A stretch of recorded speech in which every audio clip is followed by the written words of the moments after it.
Capítulo 22. Hegel. 1. Características generales. Jorge Guillermo Federico Hegel nació en Stuttgart el año 1770 y murió en Berlín en 1831. Sus principales obras se titulan Fenomenología del espíritu, La ciencia de la lógica, Enciclopedia de las ciencias filosóficas y Filosofía del derecho. Representa el máximo exponente del idealismo germano. Conocedor de teología, de filosofía y de todo saber cultural, la obra de Hegel es la expresión enciclopédica del avance del conocimiento hasta su época. De estilo difícil y abstracto, se presta a diversas interpretaciones y oposiciones. Ciertamente el marxismo es la más difundida.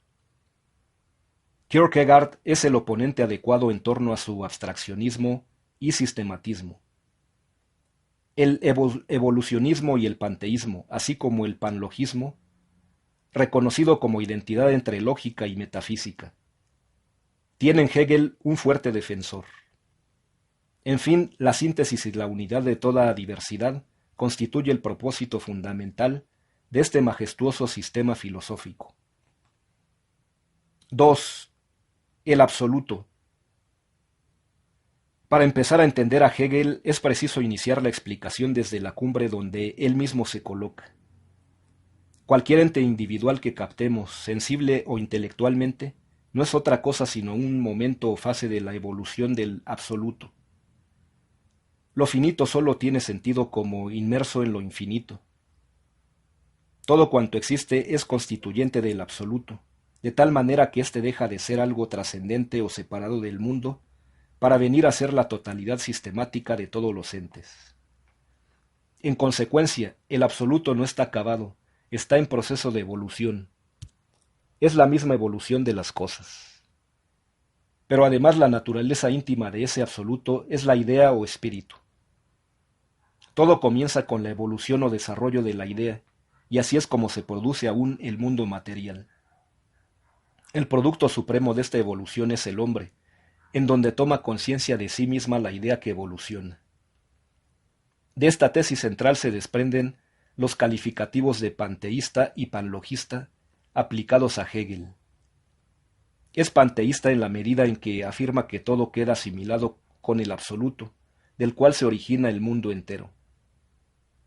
Muy marcada sería la semejanza con Spinoza, si no fuera por el evolucionismo heracliteano que sella todo el pensamiento de Hegel.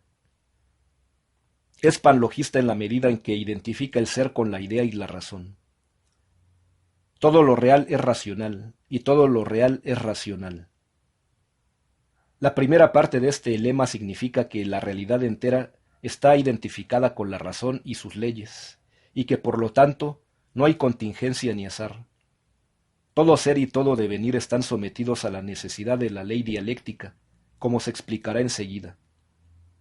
La segunda parte de este principio hegeliano significa que basta pensar lógicamente para estar cierto de poseer la realidad. La idea es la verdadera realidad. La idea en su conjunto es lo real.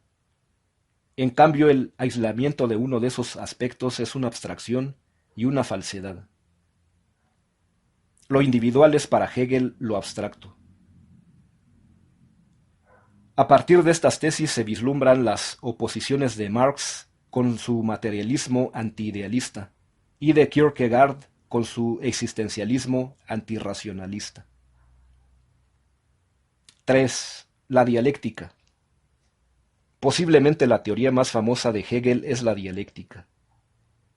Debe entenderse como la ley universal del devenir e inclusive como el mismo proceso de cambio. Si se aplica a todo ente, sea espiritual o material. Nuestro modo de pensar es dialéctico, y lo mismo la historia del pensamiento y los cambios de los cuerpos físicos. La evolución tiene lugar por la contradicción. Cada ente, por ser finito o limitado, lleva en sí mismo el germen de su propia negación. La dialéctica no es otra cosa sino la tensión que hace saltar esos límites del ente finito para dar por resultado otro ente, en cierto modo opuesto al anterior, contrario, en cuanto que presenta características que el primero no manifestaba positivamente. La misma tensión o exigencia de ser, como diría un tomista, logra la asimilación o superación de los contrarios en un nivel o etapa superior. Esta es la síntesis, resultado de la evolución de la tesis y de la antítesis. Lo más importante de este proceso es la evolución, que se concibe no como un dejar atrás o dar la espalda al pasado, sino como una ascensión en donde el mismo pasado toma parte, pero en un nivel superior. Con justa razón se llama síntesis a esta etapa final del devenir. Lo mismo queda explicado con el término alemán Aufwenden, que significa superación o bien suprimir y conservar. Al mismo tiempo, otros lo traducen más libremente como sublimación. Se trata de esa característica propia de la dialéctica hegeliana que quiere tomar en serio cada aspecto parcial de la realidad, de tal manera que en las fases superiores de la evolución no se rechazan del todo las etapas anteriores, sino que se conservan al mismo tiempo que se le somete a un refinamiento. Recuerde el proceso de sublimación estudiado en química. La dialéctica se aplica a todo ente finito. La tríada más famosa en Hegel es la de la idea o ser en sí, que es tesis, que deviene naturaleza o antítesis, y ésta al tomar conciencia de sí misma se constituye en idea absoluta o espíritu, que es la síntesis. Anteriormente se creía que Hegel negaba el principio de contradicción. Tanta era la importancia que le concedía a las contradicciones como motor del devenir. Sin embargo, nótese que justamente es al revés, o sea, para salvarse de la contradicción es como la dialéctica plantea la lucha de contrarios hasta que se logra la superación en la tercera etapa o síntesis, la cual vuelve a ser tesis de un nuevo proceso evolutivo. La palabra dialéctica ha sufrido una serie de transformaciones, podríamos decir que también de tipo dialéctico. Para Sócrates es el arte del diálogo. Para Platón es la ascensión a las ideas. Para Aristóteles es el raciocinio probable. Para la Edad Media es la lógica formal. Para Kant es el razonamiento sofístico de la metafísica racionalista. De acuerdo con lo estudiado en el capítulo sobre Santo Tomás, adviértase la asombrosa similitud de la teoría dialéctica hegeliana con la teoría del acto y la potencia aristotélico-tomista.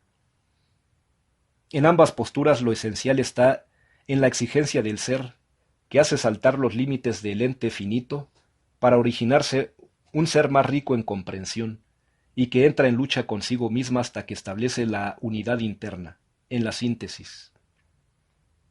La potencia no debe concebirse como una simple y estática limitación, sino de acuerdo con su nombre, con una tensión que busca el cumplimiento y la perfección. 4. La fenomenología y la alienación. Para tener una idea un poco más completa acerca de la filosofía hegeliana, es bueno aclarar el sentido y el contenido de una de sus más famosas obras, Fenomenología del Espíritu.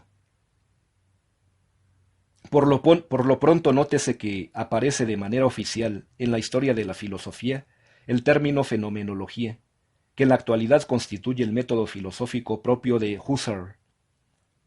En Hegel la fenomenología es la descripción de la evolución de una conciencia en particular desde que tiene conocimiento sensible, hasta que llega a posesionarse de sí misma. En esa toma de conciencia que caracteriza al hombre, el conocimiento de su propio yo, y se logra al final la síntesis absoluta de todo el espíritu. Pero lo importante en este proceso descrito por Hegel es el apriorismo racionalista que envuelve toda la obra. En efecto, no se trata de una historia más o menos contingente, sino que se trata de la historia de la conciencia, la que ha de tener lugar en vista del horizonte a priori que ella posee. En ese momento aparece clara la influencia de Kant con sus categorías a priori, y también se vislumbra el efecto que todo esto va a producir en la fenomenología de Husserl, cuyo cometido, como veremos más adelante, es justamente descubrir esas condiciones a priori que hacen posible nuestras intuiciones de los objetos con estructura necesaria o esencial.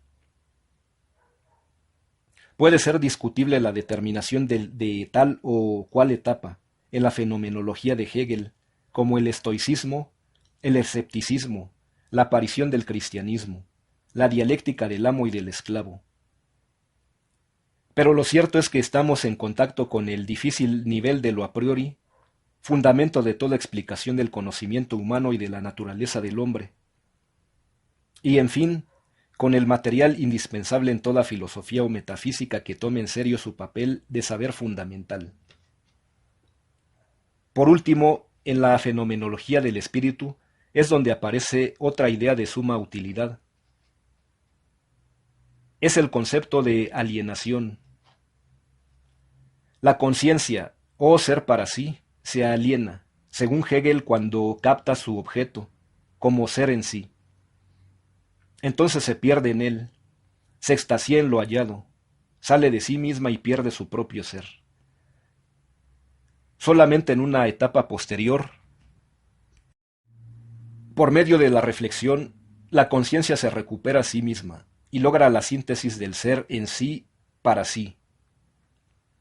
Como veremos, esta idea constituye uno de los goznes del marxismo, con aplicaciones explosivas al terreno de la economía y de la religión.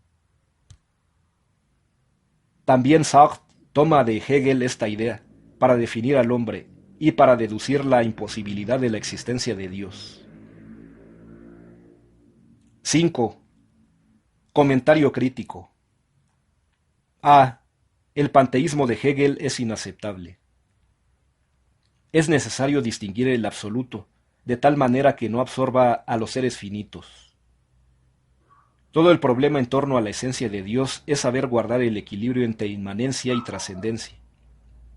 De todos modos se trata de la postulación de un absoluto, lo cual es uno de los pilares básicos que debe defender explícitamente cualquier filosofía. B. La dialéctica es una ley de la naturaleza, del hombre y del pensamiento. Sin embargo, el racionalismo hegeliano no admite ni la contingencia ni la libertad. Nuevamente aparece el problema planteado por Spinoza. C. La fenomenología y la alienación son ideas positivas en Hegel.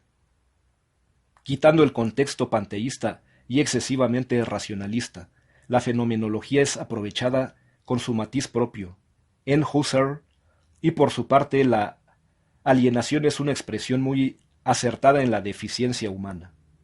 Confróntese Marx. Revisar.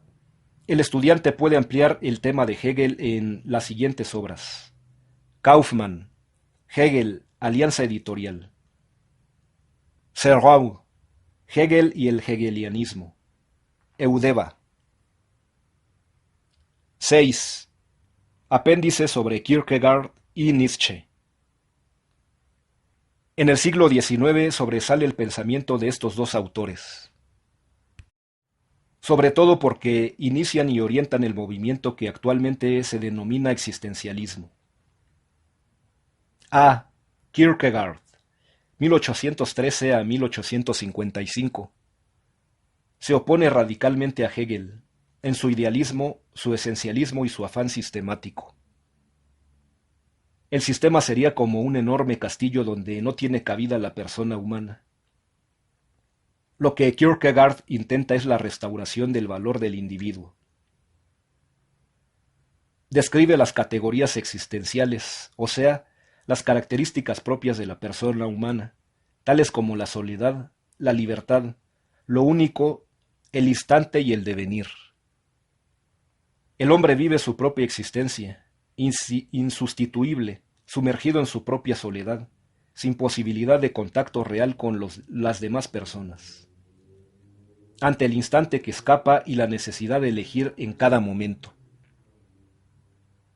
Elegir algo es elegirse a sí mismo. De aquí proviene la angustia, que es el vértigo ante la inmensidad de posibilidades sobre las cuales el hombre tiene que decidir.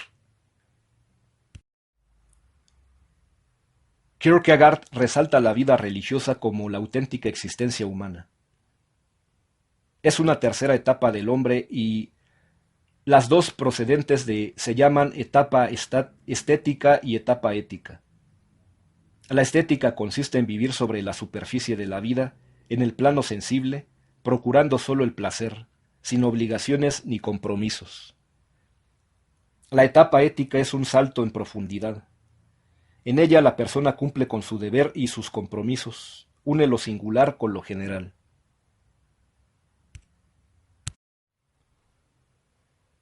Pero lo auténtico está en la etapa o esfera religiosa. En ella el hombre vive bajo el signo de la fe, bajo la mirada de Dios. La razón es absurda frente a los dictámenes de la fe. El caso típico es el de Abraham, que está presto a sacrificar a su hijo ante un mandato divino, no importa que la razón califique como absurda este orden. En esta tercera etapa emerge al máximo la angustia, la culpabilidad y el sentimiento de finitud. B. Nietzsche, 1844 a 1900. Su filosofía gira alrededor de lo apolíneo y lo dionisíaco, conceptos que significan lo estático, lo equilibrado y lo racional. El primero, y la vida, el devenir, lo turbulento y pasional. El segundo, no solo al arte se aplican estas dos categorías, sino a la esencia misma del hombre.